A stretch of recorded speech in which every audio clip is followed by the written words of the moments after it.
Aloha, and thank you for joining us for this episode of the Political Mike Show. I'm your host, Mike Gregory. Today we have two guests with us that are Iraq and Afghanistan veterans. On my left, we have Victor Hugo Orozco Diaz. Diaz, you got it. Yeah. Okay, I'm sorry for the pronunciation problem. Tell us a little bit about yourself. Yeah. Well, thank you for sure. having me back on the show, Mike. My name is Victor, of course. I'm from Los Angeles, California. I was in the Marine Corps for 9 years. I went to Iraq and Afghanistan. And I would say I'm just a very open-minded, self-educated man. All right, great. And Daniel, tell us a little bit about yourself, where you're from, and a little bit of your background. Well, I'm Daniel Lubietti, born and raised in Atlanta, Georgia. Served 8 years in the Marine Corps station out here in Kaneohe Bay, where I met Victor. We were stationed out there together with CLB-3. Live out here now in Hawaii now. Pretty, I won't say liberal, I like a more progressive mindset. Semantics means a lot to me, so yeah. Yeah, nowadays everything's about labels, right? But ultimately what it comes down to is, you've got these people that want to follow conservative media, you got people that want to follow liberal media. The entire population of this country is starting to become so divided because of it, and ultimately we're all Americans.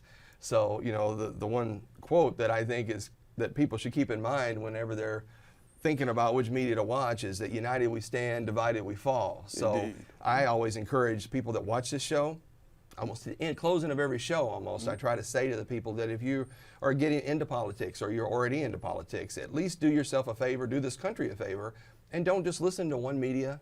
Don't just listen to the one that seems to support your own ideology. If you don't listen to the other side, it's just like going into a courtroom. If you're a juror and there's a trial and you're trying to decide a man's life, whether he's guilty of murder or not, which side do you want to listen to, the prosecution or the defense? I want to listen to the whole thing. Exactly. And, people nowadays, they want to listen to what supports their own, Their belief own structure. narrative, yes. Exactly. And so my own parents are that way. My mother and father, they voted for Barack Obama twice, but now all of a sudden they seem to be on the Trump train. And, and I told them, I said, look, are you watching both sides? Because when it came to the Russia issue, they didn't actually believe that any of that was true, that it was all made up by the left. And I'm like, well, how much of the evidence that they've been presenting have you watched? Because there's a lot of compelling evidence there that tends to indicate that there could be some There's a lot of smoke to validity. that, Right, yes. right. Where there's smoke, there could be fire. Yeah. But you can't just write it off as if it's just made up BS, right? So ultimately, I said, you got to watch both sides, and then you can kind of make more of an informed decision. But I said, ultimately, and I tell my viewers this too, is that when you watch the media, I don't care if it's the liberal media on television or whether it's, the Fox News or whatever, the conservative media, there is obviously both of them have their own bias. They both have their own agenda. So you have to literally not just listen to both sides, but you got to get your information from other sources. Read some books about, past historical issues, like wars and economic issues. You can also go on the internet nowadays and you have an enormous amount of information at your fingertips. Watch YouTube videos, and a lot of the YouTube videos have other news sources that don't seem to get much publicity at all. Democracy Now!, RT Television, there's a lot of different sources out there that give other stories. Al Jazeera, all these different news sources that give more of a world perspective. BCC, our British Broadcasting Network and stuff, and all these things give a different perspective. And by getting all the perspectives that you can get, obviously it's a lot easier to make an informed decision on what you think is actually going on. You have more information. Yeah, but nowadays it seems like everyone's wanting to listen to what reinforces their own core beliefs. I think that's a really important word that you said is perspective. I think you really have to be opened up to what everyone else is saying. I think a lot of the media today is really geared and orientated to very specific views. If you hate certain someone, then I'm sure there's tons of media, on every channel that's going to broadcast the exact same thing. It'd be like, hey, for example, our president's this, humongous moron, humongous this, or, just downplaying everything about him. And maybe he is, but it's also he's the president of the United States, and forever in the history books, as long as America exists, his name is going to be the Honorable Donald Trump. And I always like to point that out because as much as everyone wants to hate and say as much as they want to, it's you really got to look at what he's really doing for this country, and not necessarily look at, you know, his personal life and, you know, the things that might distract from, you know, what he's really doing for our nation and the world, I would say. But what do you think makes an honorable person? What makes an honorable person? I think that's, you know, I guess integrity is one thing. I guess you can argue that the man doesn't have integrity. You know, I guess you can argue a lot of different things. What about but honesty? Honesty, Loyalty? you know, and like, you know, and as much as you want to say about him and his personal life and like, you know, those mistakes that he's done in the past, it's like, And continues to make every day. yeah, and continues to make every day. But it's like also, you know, don't let that distract from what him and his organization is doing for this nation, you know, and with all the policies they're enforcing and, you know, what they're really trying to do and enrich the country so we're not so, you know, foreign influence. And I want to say that. Well, Daniel, give us your perspective on what he's saying. Well, granted, the slider scale for it, we came from one of the most honorable presidents anybody's ever seen to Donald Trump. And when you put that in perspective, you can see the two different sides of the spectrum very clearly. Yes. That being said, Donald Trump's my main issue with his integrity is that if, all right, say he's all these things and all these affairs and all these scandals are true. If he stepped out into the light and said, yes, this is who I am, I've been in Hollywood for 50 years, what do you expect? I think most people would respect that. They're like, okay, at least he can look me in the eye and be honest with me about who he is. Exactly. But still to this very day, every time the camera's on him, he chooses to continue to perpetuate that lie that, oh no, I'm a holy man, I'm a man of God, even though all the evidence clearly says differently. And more than anything, that's what bothers me, because when you're at that you're the president of the United States of America. It's not a game. It's not one of his celebrity showcases or his reality shows. He has the nuclear launch codes. It's serious business. It should come with some integrity. That was one of the things that I first learned in the Marine Corps. Was, as a Marine, you have to carry yourself with a certain amount of integrity. You can't just behave however you used to behave. You have to uphold so you don't tarnish the Marine Corps. This man is tarnishing the office of the President of the United States in ways nobody has ever seen before. Nobody, even in the worst skeptic's mind, he could not have imagined the level of depravity that has gone on in the past, 15 months or so? And so, that being said, I'm not a big Donald Trump fan, but he is the president. And I would honestly wish that he would do a better job. But every time, I'm let down every day by him. Every time he takes to Twitter, I'm let down. He's like, Donald, why are you shooting yourself in the foot? And he continues to do it, and I don't expect him to change. So, I think sometimes, my opinion is, I don't think that he actually understands the definition of honor. I don't think he's, I think that if he spent more time around some of the military guys, especially Marines, because that's one of the things we're supposed to hold dear is honor. It's in our Marines hymn. It's like to fight for right and freedom and to keep our honor clean. It's a very part of the ethos. It's real. I got that the second I stepped on those yellow footprints. Like, okay, they really mean this, and I took it hard and I carried it with me my entire till the very day. But at the same point, like, I don't want someone to bring up that I stole a cannon bar like 20 years ago when I was 14 and idiotic. As a person, people always evolve, people always change. And, it's hard to say if he's really changed, or if, anything like that. And like, to go back on the topic, it's like, why do we believe the things that we believe? And why do we know the things that we know? And it's like, why do these, stories and these like, things that just come up, get broadcast on every channel and not necessarily the presidential orders that he's signing, not necessarily saying like, the policies that he's signing into law, and not really taking effect into like, what he's really doing to, unite this country. And I think he really is trying to unite it. And like, you might argue against it, but again, it's like, I always ask people, it's like, do you know what he's really doing? Or are you listening? Does he really know what he's really doing? It's a real question. Well, did any president really know what he's doing? They're only as strong as the people they surround themselves with. And I know, like, in today's day and age, we see, all the chess pieces fall. And I would contend that even, again, I've mentioned my progressive leaning. even during the Bush years and the Bush doctrine and all the things that happened that I didn't personally agree with.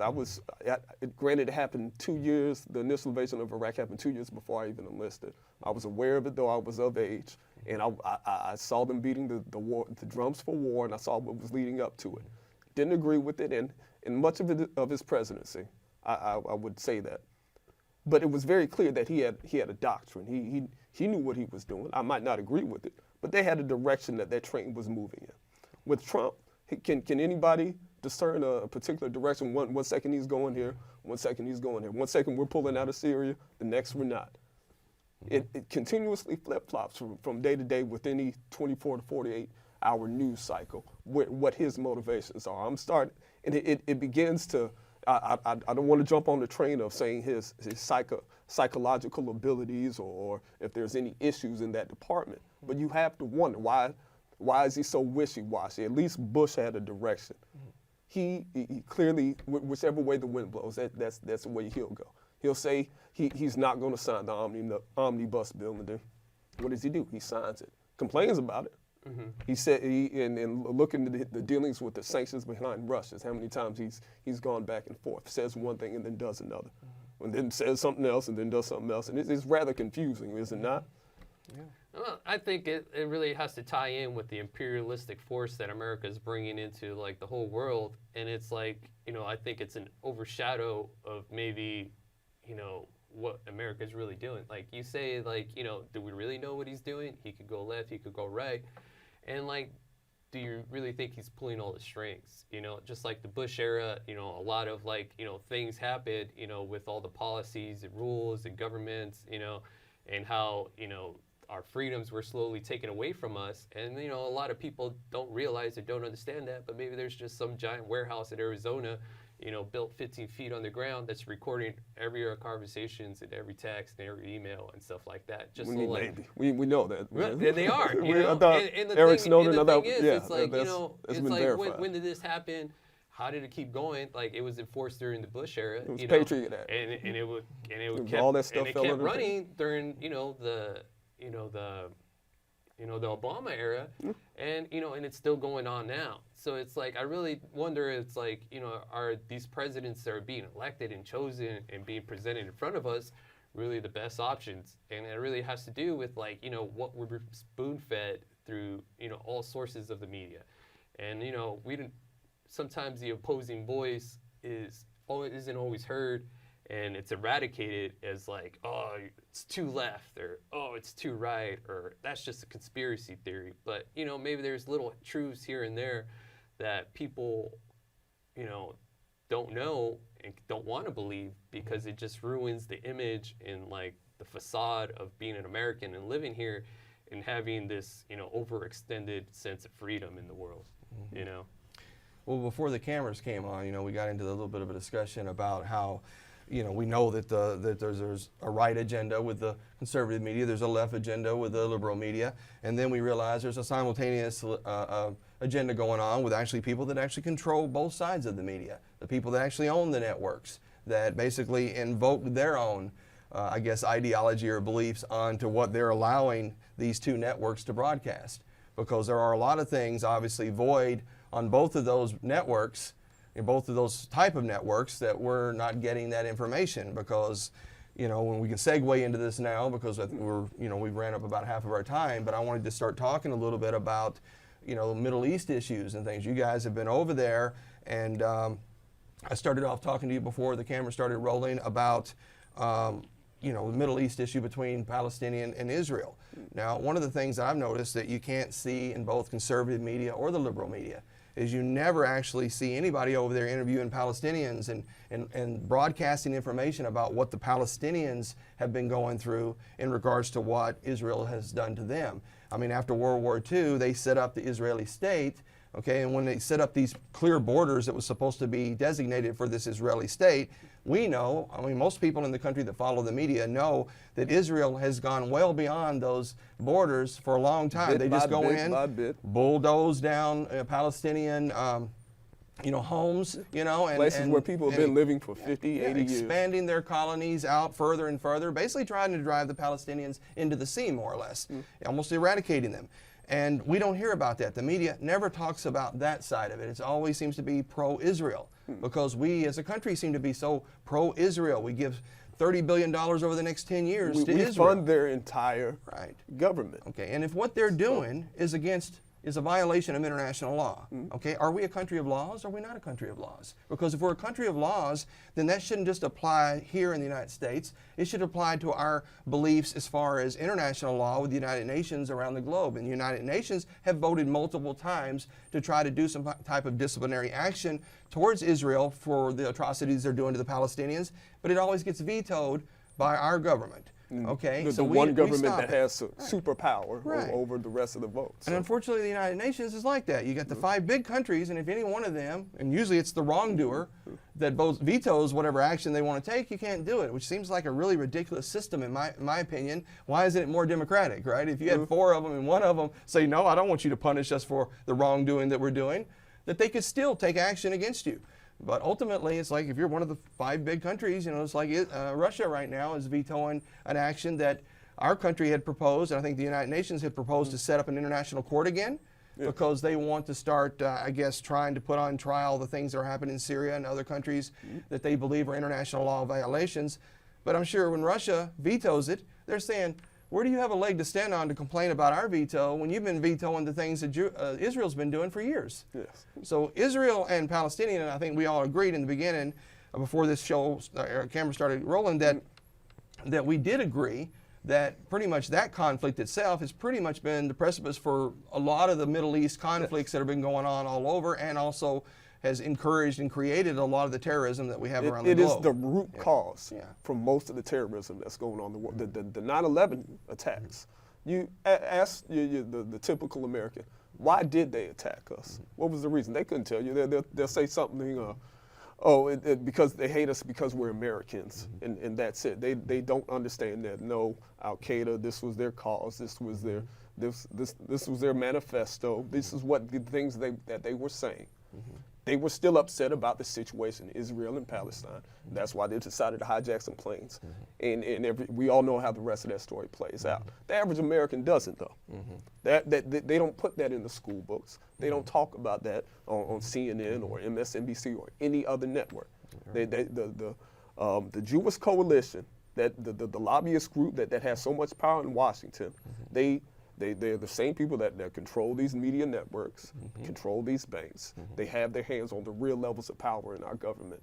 And like we were speaking about earlier, when they decided YouTube wasn't going to show a particular perspective of view, it immediately got shut down. They actually, they control it for real. It's not a conspiracy theory as much as most people would like to believe. And before you weigh in on this, I wanted to say that before we started, I was mentioning to you guys about how I just turned on YouTube this morning.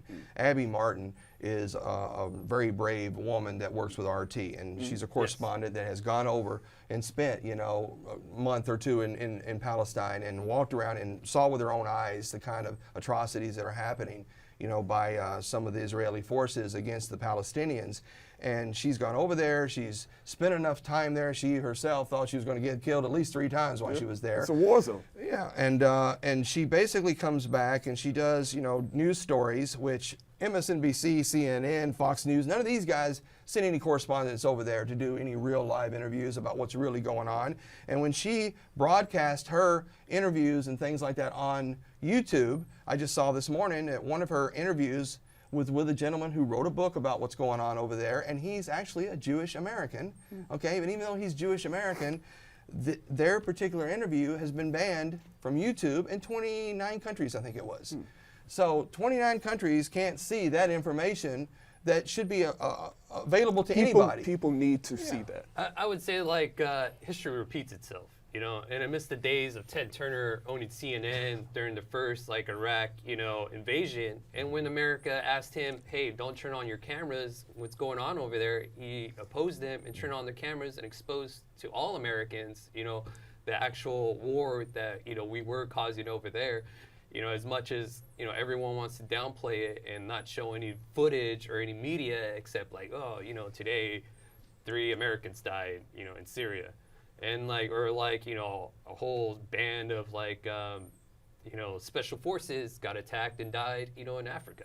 And it's like, no one, they report that, but they don't report, you know, the actual, you know, politics or, you know, the reasons of why we're there or why we should even be there, you know? And I think that's one of the things that we're lacking a lot of in today's day and age, just like how at Egypt, like 4 or 5 years ago, how they had their whole turmoil, they had a whole, you know, civil thing going on, and the whole country blacked out the internet. So none of those reports, none of that media, none of those images can be sent, you know, out there in the world.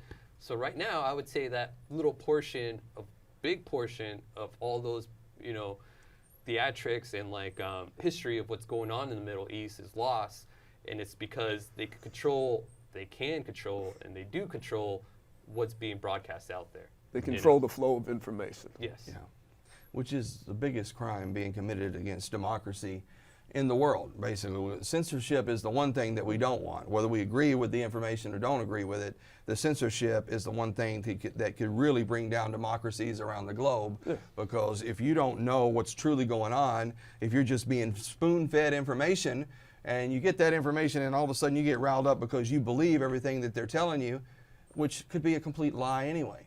I would think it is. You know, it's like, how does the, you know, government, you know, last week approve a couple of $1 trillion for the DoD defense budget, you know, and then like, what do we really have to show for it besides, you know, a really strong imperialistic force with bases all around the world? And if we're really force that has ever existed on this planet. And if, you know, prior to the Romans or the Greeks or whatever, and if we're really this, fuck them up. Greater force. I can cuss, right? Well, you know, here's the really funny thing. It's like the Romans, they went down because, you know, they, you know, had all their, you know, aquafina or aquas, you know, things like with lead covered pipes, you know, and it's ironic, you know, America now has that kind of situation where it's like, you know, like what really is going on besides our own idiocracy. And I think that kind of really plays into today and what really everyone's driving for, you know. Yeah, I agree. I mean, I just think that, I look at what's happening in our country today and just seeing the division that's taking place, and I kind of wished in a way we could go back to the old fairness doctrine they had prior to the Reagan era, you know, because back then they had it because they felt like Americans did need to get a certain amount of time listening to both sides of a particular situation. More than anything, back then, they understood that the way information is disseminated to the mass public, and you have to be very careful about how the spin you put on it. Before Reagan got rid of the fairness doctrine, just look at how news coverage is. Granted, the technology wasn't there, but this was kind of I want to say cable just started becoming prevalent, but wasn't in majority of American homes in the mid-'80s. However, the news had absolutely no entertainment factor. They give you the facts, this happened, that happened, this happened. Think about it however you want. Versus the removal of the Fairness Act and the introduction of Fox News in particular, to where you could see in their television, in their scripts, they were adding a sense of drama and flair and entertainment to it. They were sensationalizing all these topics that if you just look at the bare basic information, it's kind of not really that interesting. But you get Sean Hannity up there and he starts running his mouth about, oh, look at this, and it's the deep state, and he's all animated. He works up the camera and he knows how to work the masses. Good on him. But when they talk about the deep state, or when Donald Trump talks about, you know, the fake news media, okay, he might as well just come out and say what he really means, because I know what he really means. He doesn't mean the mainstream media or the fake news media in general. He means the liberal media. Yes. He doesn't agree with the liberal media, okay? So what he's doing is extremely dangerous, because he's trying to say that, oh, their perspective or their ideology is wrong because they're lying about everything. Don't listen to them. I'm sitting here telling people they should listen to both sides, go out and get more information than from both sides, which I think both of you guys agree. Yes. But yet our president, our leader of this country, is telling people that side is fake news. Well, you know? I would want to say, you know, the late Senator Inouye, who has, you know, the airport here in Honolulu named after him. I would want to say, you know, he said something really important in the 1980s about this deep state, where, you know, he did warn Americans in Congress, you know, on the record, that there is an organization that exists out there with its own funding, its own Navy, its own Air Force, its own militia group that's really controlling a lot of things that's going on in the world. And you know, as much speculation as that could or can't be, you know, you have to really wonder if that really does exist and why a great man such as that wanted to warn Americans about it, you know. And, you know, Well, Eisenhower warned about the military-industrial complex. yes. Yes. But I think what more of an influence on what happens as far as trying to inspire or encourage us to go to wars and things like that, the things that are kind of pushed on our politicians to get them to vote and support certain things, I believe a lot of that comes from just the influence of money itself. I mean, money has always been the driving force for a lot of corruption and a lot of misdeeds in this world, and it's usually people that have that money has always had a lot of power, okay? They go hand in hand. People that control most of that money, which may be 1% or less of the population. And I think that what people want to refer to as the deep state, I think is merely nothing more than, most likely more than nothing, that a huge amount of wealth, or certain people with a huge amount of wealth, they can make money from conflicts around the globe, or encouraged to give money to politicians to get them to support policies that benefit them. Okay, and we only got about a minute 10 left, so you guys give a final thought on what you think about that. I would say, like, I miss it's kind of negative to say, but I miss the old days where assassinations really happened. But nowadays, it's like assassinations are done by the media, and, you know, they can quickly, you know, downplay, you know, everyone by exposing maybe the hidden secrets that they have in the past. Everyone has skeletons in their closet. You know? Yeah. Final thought? No. I'll let him have it. Yeah, when he said assassinations, that Yeah, kind of threw me for a threw loop. me too. off. It's like, that's Sorry. not a good Let's idea. not go down that road. Yeah. Okay, well, I appreciate both of you guys coming here today. It's been a lively discussion. Appreciate you having me. I wish we had more time, actually. Yeah. 'cause Me too. I'm sure we could get into more issues. But I want to thank you guys for joining us for this episode of the Political Mike Show, and we look forward to seeing you again next time. Aloha.